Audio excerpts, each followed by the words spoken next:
Latinos, doesn't matter where you are, Mexico, Cubanos, Argentina, everything, any kind of Latino you can possibly think of, always have thought that the lighter skin you are, the closest to proximity of white that you can be.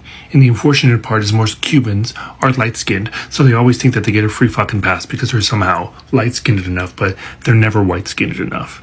And not to mention that Cuba was a fucking dictatorship country, so it makes perfect sense that they want some fascist leader to go ahead and run the country. And not to mention they were colonized by Spain, and they have colorism like a motherfucker.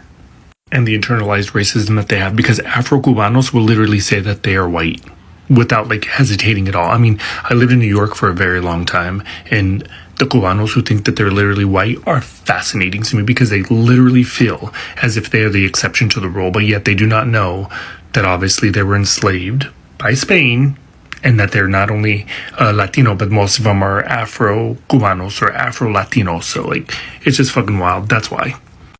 Hey everyone, welcome back to the channel. If you're new here, go ahead, hit that like button, subscribe, and click the notification bell so you never miss another deep dive into the political plot twist of modern America.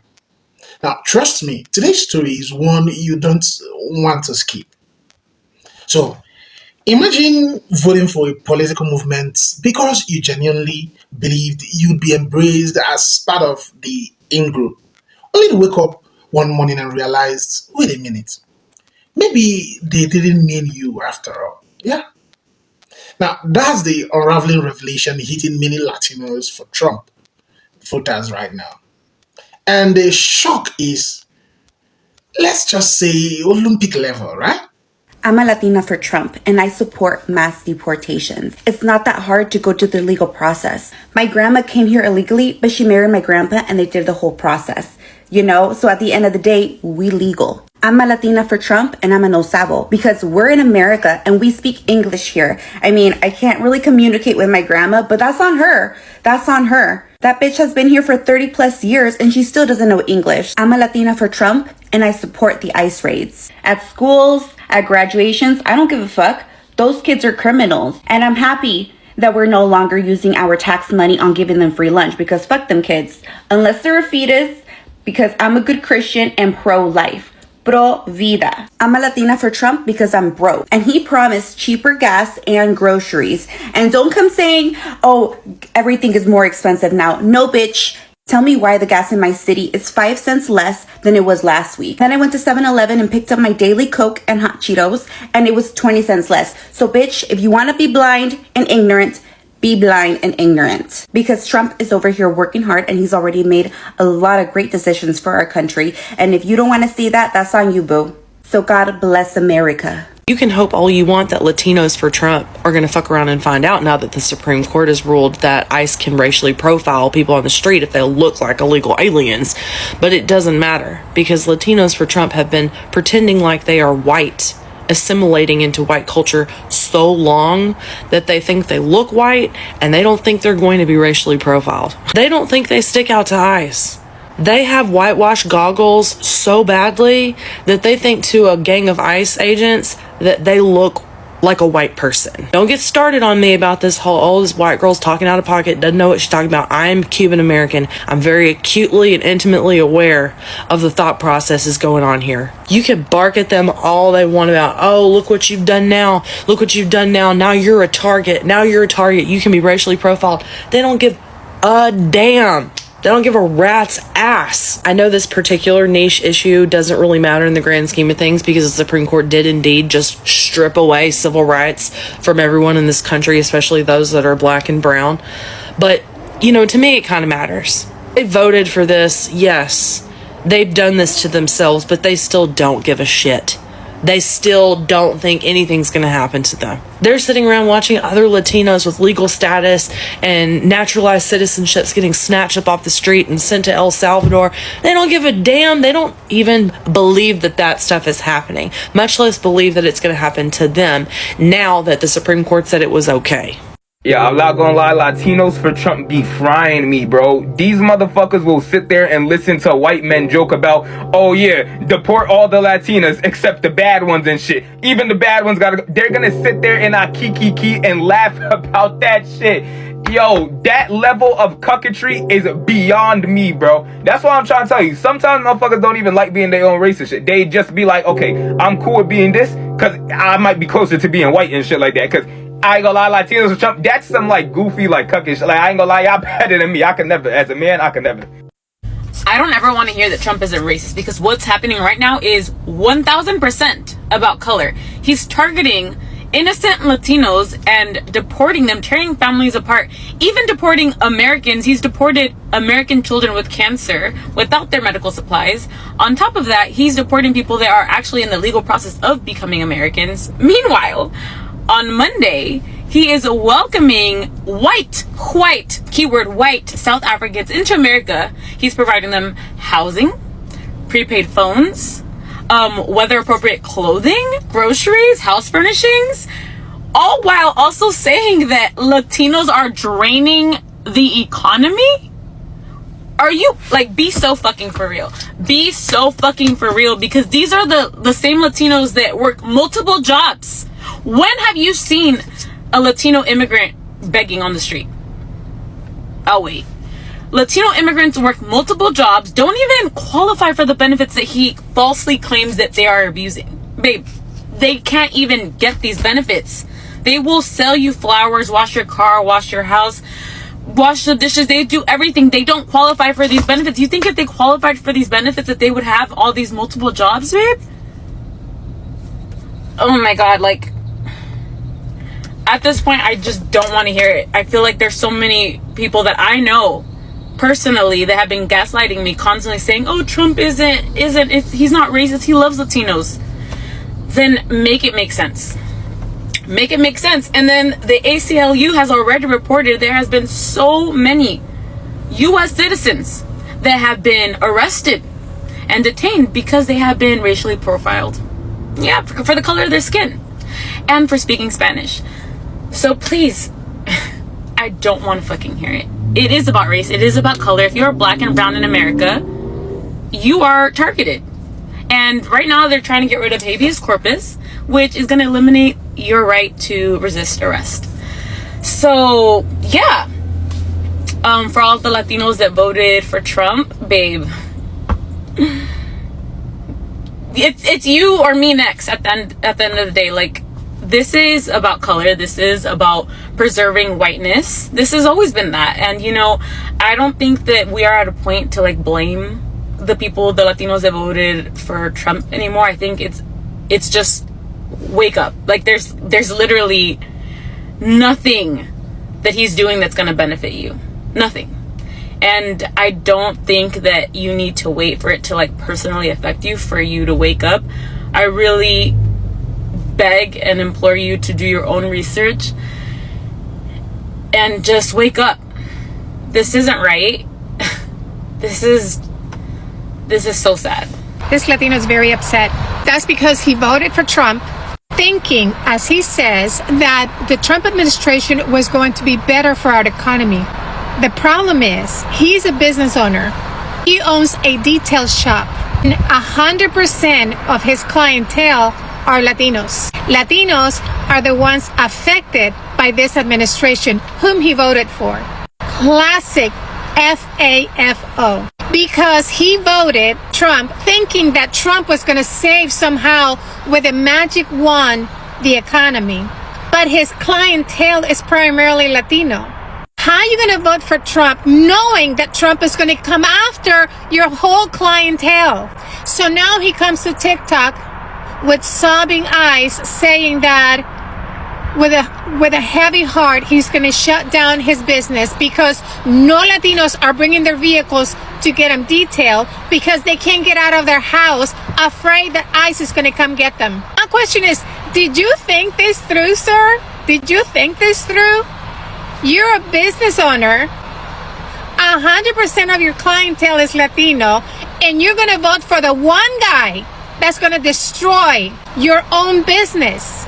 So I'm going to hold a So I'm going to hold a moment of silence because his business is shutting down. He says that in 60 days, he's not had one client bring their vehicle to get a detail. No, they're not. They're not, because they're too afraid of leaving their home. Yeah, they're afraid. They're looking over their shoulder because of people like you. Yeah, see? So you want Latinos to be heard by this administration, but you still want them to come and serve you and help you grow. I get it. I get it. Yeah, I'm going to hold a moment of silence for you closing your business, sir. Anyway. Why do some Latinos want to be white so bad? Now, this is a question that a lot of communities tend to ask about the Latinos. Now, while I don't have an answer for the full Latino community, I do have an answer for the Mexican community. Let's take it back to the 1500s, when Hernán Cortés invaded Tenochtitlan, modern-day Mexico. And something you need to understand is that it wasn't just Españoles getting off those boats. It was also African slaves. When Cortés and his men took over modern-day Mexico, they implemented what is called the caste system. Have you ever heard the phrase, mejora la raza? Yeah, it comes from that. Mejora la raza means to better the race. Better the race means marrying white. And that was implemented over 500 years ago. And yeah, sure, it was 500 years ago. We should get over it and stop being so colorist, classist, and racist. Now, don't get me wrong. A lot of the generations are trying to break this or have broken this type of mentality. Meanwhile, you still have the older generations who do think this way, because we still had Españoles and a lot of other European countries come to Mexico during the early 1900s. And these Europeans would walk down wherever there was indigenous or Afro-Mexican and look down upon them, calling them racial slurs like indios,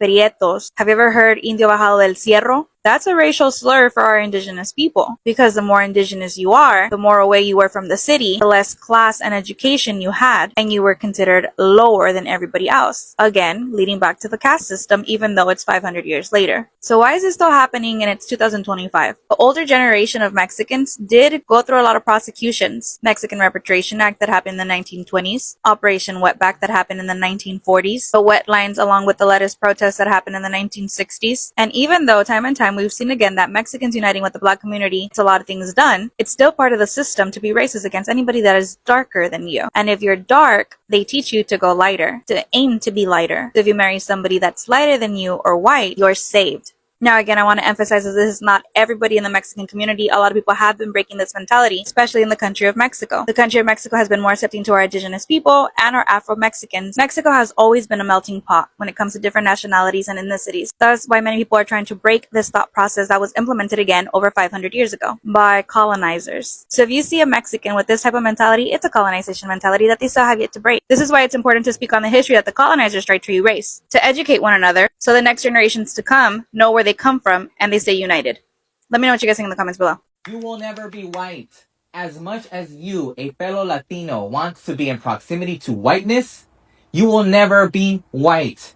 You will never be chosen in that way. As much as you think that you are better than undocumented Latinos because your family came here the right way, or because you're second generation or third generation, or because you either forgot or unaware of the foundation of this country and the fact that immigrants from Europe came here, stole the land from indigenous people, and then literally stole people, and forced them to be slaves, forced them to do labor. So when you think that you want to be in proximity to whiteness because you consider yourself better, think about that. Think about that there is internalized racism in our own community, how there is anti-blackness in our own community, how there is colorism in our own community. Think about those things, because no human being is better than the other because they think that because they have papers that they are better than another human being. A human being is a human being. There is no alien. There is no illegal when it comes to the world, okay? So let me remind you that you will never be white. Oh my gosh, who said that? Who said it? Who said that? The plane just landed. That's enough salt on my well-done steak. I wouldn't want it to be too spicy. Do I love Selena? You mean Selena Gomez. What's my favorite Mexican restaurant? Taco Bell. Golfing is my favorite. Yes, could I try your plain grilled chicken sandwich with extra mayo? Mayo. Hey, mayonnaise. Pumpkin spice everything. Golly gee, that's a long line at the Starbucks. With oat milk, please. Almond milk's fine. My favorite TV show, probably Survivor or This Is Us. Golf. Oh my gosh, I'm like 2 glasses of rosé away from going hiking. Did somebody say gluten-free, fat-free ranch dressing? Cracker Barrel. If Karen doesn't bring her famous 7-layer dip to book club, I'm calling ice. Golf. Can I have the margarita with no salt on the rim? Gracias. Mr. Malcolm, with all due respect, sir, there's a big difference between race, ethnicity. Because in an application, when it says, what race are you? It's referring to my skin color, not my nationality. I am a Hispanic, that's my ethnicity, but I am white. Not pretending to be white American, I am white. My skin color, I'm not black. If an application says, what's your ethnicity? I'm Hispanic. There's 2 different things. Yes, Latinos will put white in an application. The skin color is white. I know you don't know this, but in Latin America, we have black and we also have white Hispanics. I happen to be white. When you see a Hispanic person, check the box that says white. It doesn't mean we're trying to be white Americans. It just means that our skin color is white. I am a Latina, I'm white, but my heritage is Latina, Hispanic. I hope this helps. If you're a white Latino, go undercover, okay? We need y'all right now. All blonde Latinos report for duty. If you've ever flipped hair out of your eyes, it's time to now flip the script from Plátano to Patagonia. Put on those vests, get in those meetings. Hey, how are you? Burt Mitchell. The quarterly figures are actually illustrating that these Latino businesses are boosting the economy. All you white Latinos, those who are buying sunblock at the same rate you're buying Sazon, y'all can play as many characters as you want. And it shouldn't be hard because as a Latino, we have multiple personalities in our head anyway. You blonde Latinos, you have so much power. Go out to those farms in those rural areas talking about, oh my God, did y'all know Bad Bunny is performing for the Super Bowl? Like that is not even that bad if you think about it. And just so we know what he's saying, so we know what he might be saying about us and about our community, we should learn Spanish as a precautionary measure, okay? I'll start. Hola, ¿cómo estás? For years, a segment of Latino voters aligned themselves with Trumpism, thinking proximity to the rhetoric of law and order, traditional values, and hard work somehow extended them honorary membership in America's very selective, very exclusive whiteness club. Now, some truly believe that supporting Trump was a shortcut to assimilation, a political fast pass into the mainstream. But here's the gag. America's racial hierarchy doesn't come with a reward program. There's no loyalty card, no buy 9 elections, get the 10th white pass, no VIP seating for minorities who defend white nationalism. And now we're seeing the very public, very painful realization of that truth. The same people who proudly wave their Latinos for Trump banners are watching policies drop. Policies targeting immigrants, Spanish speaking, non white communities, while the movement they supported barely blinks. Now, suddenly, the campaign rallies don't feel as welcoming. The slogan don't feel as unifying, and the promises don't seem as inclusive. It's almost like these policies were never designed with them in mind. Who would have seen that coming? All right? Every minority group that's tried this in the last 150 years. Yeah, saw it. Now, let's break down the core misunderstanding here. Many Latinos who backed Trump thought they'll be treated as a model minority, right? Now, the unacceptable immigrants, the good ones, the ones who vote the right way. But the uncomfortable truth is that whiteness in America has never been about language, culture, or political loyalty. It's about lineage. It's about the narrative of us versus them, where us is a fixed category and them is everyone else, no matter how passionate they try to join the fan club. Now, the second unforgettable truth: Trumpism is not subtle. It doesn't come with a hidden fine print. You don't need a magnifying glass. The rhetoric was loud, bold, and color coded. But despite that, some Latino voters convinced themselves they would be exceptional, or they would be an exception. They thought they would be grandfathered in, right? Shielded by their conservative values or their disdain for other immigrants. We're not like them. They insisted. We are the good ones. Now, fast forward. Reality has arrived with a baseball bat. Policies that disproportionately impact Latino communities are now being enforced. Immigration crackdowns, English only public service proposals, targeted raids, racial profiling, and other measures that don't care whether you voted red, blue, or rainbow. Now, these policies don't pause to ask whether your uncle donated to the campaign or whether you wore a MAGA hat while grilling carne asada on the 4th of July. Now, this isn't new. It's a repeating historic cycle. Minority groups align with nationalist rhetoric in hopes of gaining acceptance, only to find themselves treated as outsiders the moment it becomes inconvenient. And while political diversity within the Latino community is natural and expected, what we're seeing now isn't just a difference of opinion, it's a wake up movement. A lot of Latinos who bought into the "we are basically white now" illusion are having a painful epiphany, right? You cannot vote your way into whiteness. You cannot perform your way into whiteness, and you cannot assimilate your way into whiteness. It's a membership you can. It's not a membership you can earn. Actually, it's a boundary others choose to maintain. And now, the disappointment is palpable. The anger is growing. The social media is filled with posts from disillusioned former supporters who suddenly feel betrayed. But betrayed by who?